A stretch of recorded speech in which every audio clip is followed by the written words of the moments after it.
The Commander decks for Final Fantasy will bring 100 new cards to the game. Let's take a look at 6 interesting white cards that you might encounter in your Commander games. So, let's start with Chocobo Knights. A human knight, 3/3 for 4 mana, which says that when you attack, creatures you control with counters get double strike. An excellent finisher for any white-based strategy with counters. Most likely, this will be in a white-green deck where you'll also have trample, and you'll be able to kill an opponent with double strike. Finish. Someone off with commander damage if you're working with counters, and the commander also synergizes with this.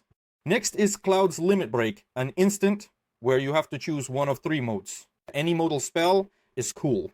But when you have removal that can target a tapped creature, or any number of tapped creatures controlled by different players, or destroy all tapped creatures for 6 mana at instant speed, you definitely want to have that option.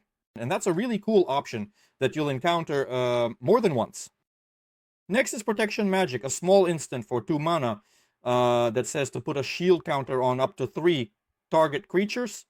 If a creature with a shield counter would be destroyed or take damage, instead, remove a shield counter from it. Not bad, not bad. I think someday Magic will get to the point where this will cost just 1 mana. Let's move on. Summon, Good King Mog the 7th. This is a very interesting saga that I would play in Blink decks, and I think we'll be seeing it quite often. It creates a lot of creatures. The main creature is a 4/4 with lifelink. It makes 2 additional muggles, lets you make copies of tokens, and after that, it tries to put counters on all the muggles as well. In response to the last trigger, you can blink it, and it turns out really cool.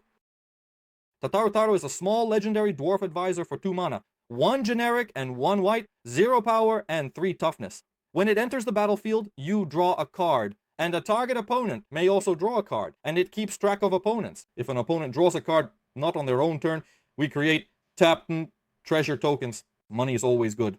And Ultimate Magic Holy is an instant, permanent under my control, gains indestructible until end of turn. If you cast it from exile, that is, for its foretell cost, then you also prevent all damage. It's a fog that also gives indestructibility. A really cool spell.